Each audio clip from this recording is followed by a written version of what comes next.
At this time, the Eastside Mission Church would like to welcome Brother Dorsal Messick. And the angel of the Lord spake unto Philip, saying, Arise and go toward the south unto the way that goeth down from Jerusalem unto Gaza, which is desert. And he arose and went, and behold, a man of Ethiopia, an eunuch of great authority under Candace, queen of the Ethiopians, who had the charge of all her treasure, and had to come to Jerusalem for to worship, was returning and sitting in his chariot, read Isaiah the prophet. Then the Spirit said unto Philip, Go near, join thyself to this chariot. Philip ran thither to him, and heard him read the prophet Isaiah, and said unto him, Understandest thou what thou readest? And he said, How can I, except some man should guide me? and he desired Philip that he would come up and sit with him. And today we find people all over the country that just seemingly want to change their life, but they don't know how. And I was sitting out there in the car just before I came in thinking about my own life. And I didn't know anything about church, didn't know anything about God, didn't have any idea what I needed to do in order to be saved.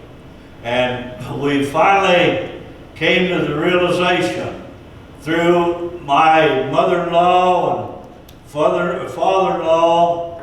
We got married along the way down in Southern Ohio and West Virginia, and I was lucky enough that I ran into two old Christian people that knew all about God, and they knew how to guide a wet behind the ears boy like me. They knew how to guide them to the Lord. And I didn't still really know anything about God until I came up in this country, and I came to this church, as a matter of fact.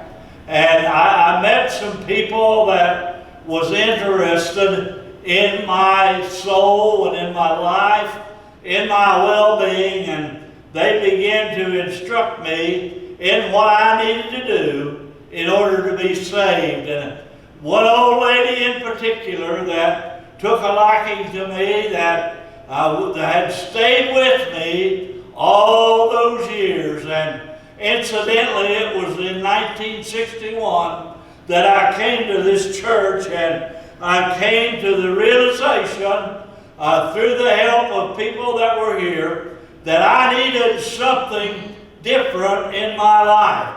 I needed to change my life and get something straightened out that I could be able to live a life for the Lord Jesus Christ and dedicate my life to Him. And this evening we think about that tonight, and we go back to that time and that place many times. And I wonder where I would have been today had it not been for the pastor that was preaching that night, the old lady that she is now, but she wasn't then. She was a relatively young woman, and she spoke to me, and she said, "Son, don't you need to go to the Lord today?" And I took a hint from her, and I just realized that there was something missing in my life. And certainly today, friend, I want you to realize that if you don't know Jesus Christ today, something is missing in your life today. Something that you desperately need today, and you need somebody. I hear Donnie so many times trying to instruct people and let them know that they need to give their life to the Lord. And he does everything that he can to get them to realize that they need God in their life. But folks, let me tell you what today. We need to realize today that we need somebody to instruct us in the way that we need to go today. We need somebody that will instruct us and let us know what we need to do in order to be saved today.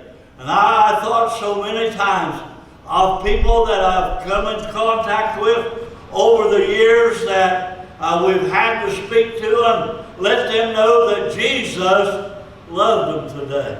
I read there this morning when I was sitting at home, and I was in a situation that I didn't really understand what I needed to do today.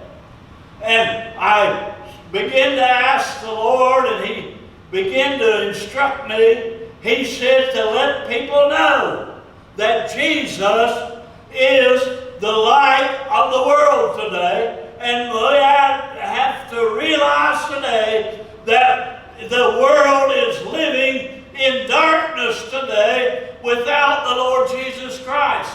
But Jesus is the light of the world today, church. And we need to understand that. And we need somebody to tell us that today and let us know that Jesus is what we need in our life today.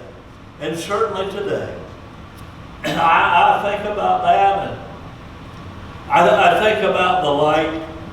I look back, and I was born back yonder in West Virginia on one of them hilltops. In a year and in a time that we did not have electricity in the house. We didn't have the light that we've got in here today. We didn't have the light in the house that lighted everything up that we could see it. But I'll never forget, if I live to be 100 years old, I'll never forget. One evening that Dad came in from work, and he had under his arm, some of you have probably heard me say this before, but he had a lamp under his arm.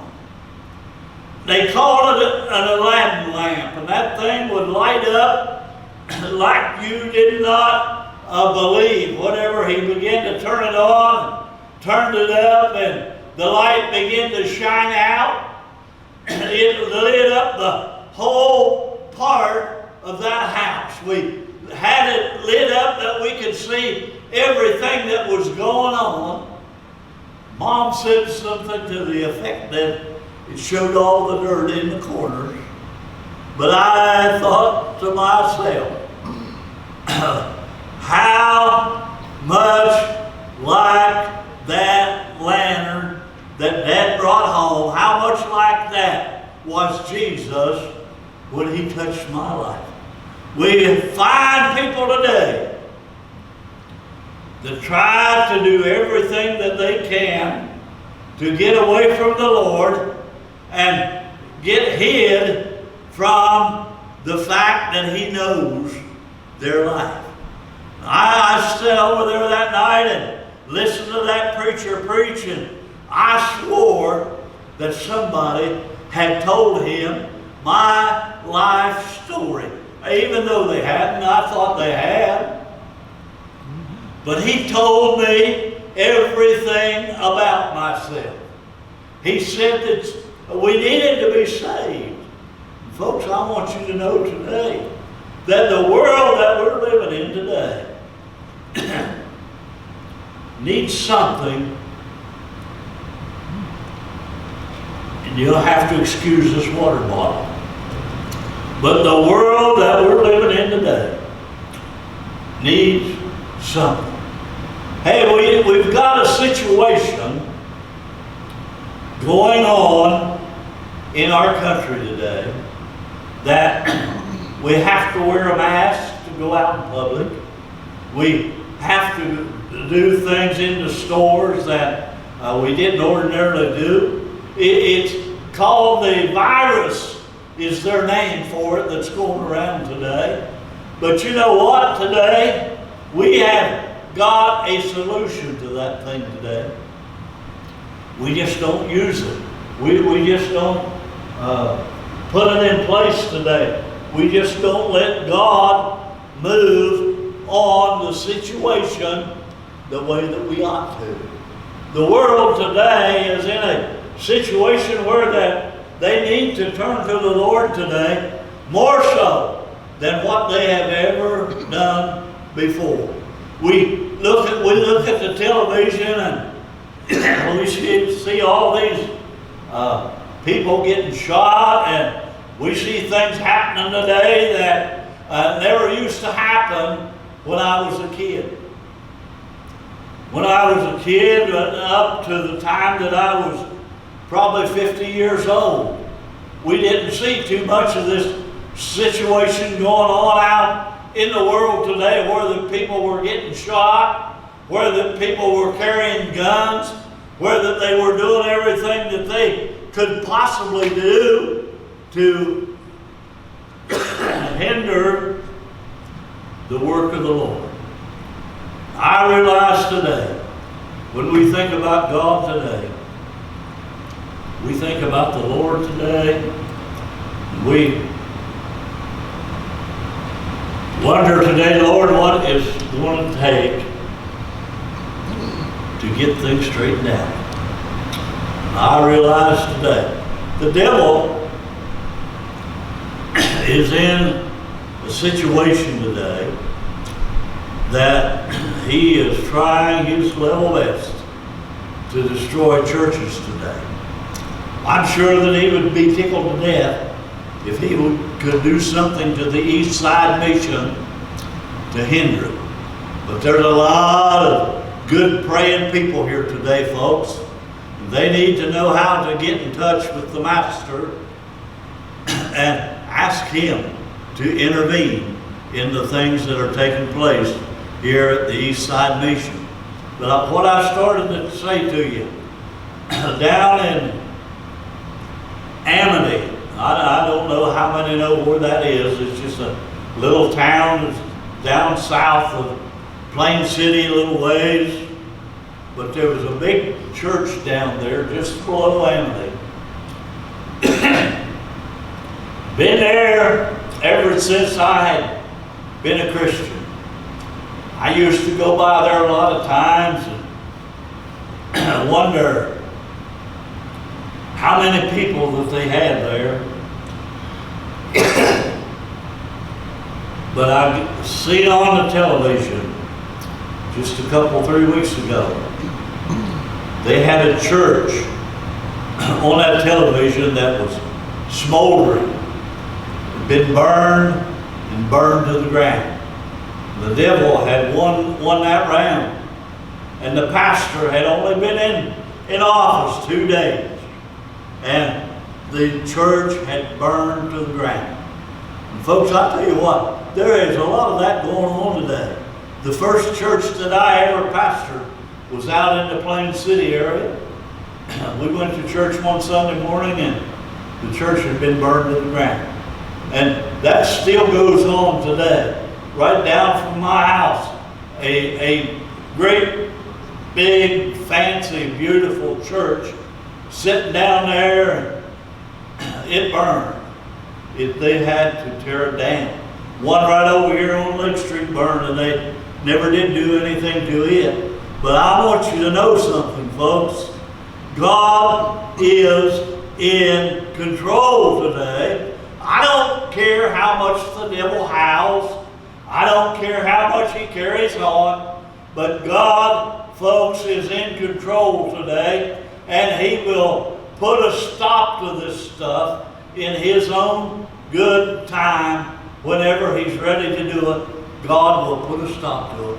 And I thought this evening that as we begin to think about God and all the stuff that he does for us, folks, let me tell you what, God has never stopped taking care of his children today. We still see where that God has intervened in people's lives, and things have been done for them that would have never been done had it not been for God. I know today that when we think about the Lord Jesus Christ, we think about all that he does, and we think about telling people about him. And I'm going to come to a close here in just a few minutes, but I want you to know something today, folks. We need somebody, just as that eunuch did on that chariot. We need somebody to guide us in the way that we need to go today. We need somebody to tell us about Jesus today, and people don't want to listen to it today when they do. But folks, let me tell you what, Jesus is coming. And somebody said, preacher, why is he coming? He's coming back after you. He's coming back after me. He's coming back after his church today. And folks, I want you to know that whenever the time comes that God says to his son, son, you go down there, you get my children, which are called in my name, and you bring them home. You bring them up here with me. Bless the Lord, I want you to know something. Whenever God intervenes in that matter, church, Jesus is coming back, and he's going to take his children home. And bless your heart, I want you to know, my desire today is for every unsaved person today to be able to hear the gospel, know that they need to be saved, know that there is a place for them in heaven today. What we need to do is just get ready to go to be with the Lord today. Folks, let me tell you what today. Jesus is coming back before very long.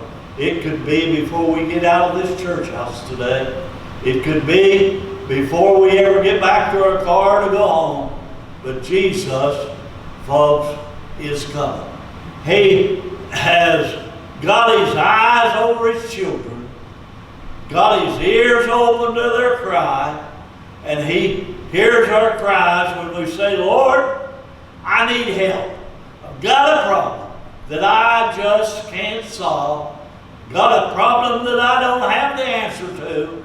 And I'm putting it all in your big hands today. And that's what we're doing tonight, church. We're just putting everything in God's big hands today, trusting him that he will take care of us and keep us and lead us and direct us. This will be the end of the service.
You understand how want to be there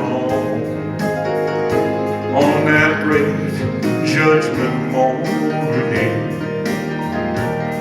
just to touch all the nail prints in his feet and his hands. I want to thank Jesus for fulfilling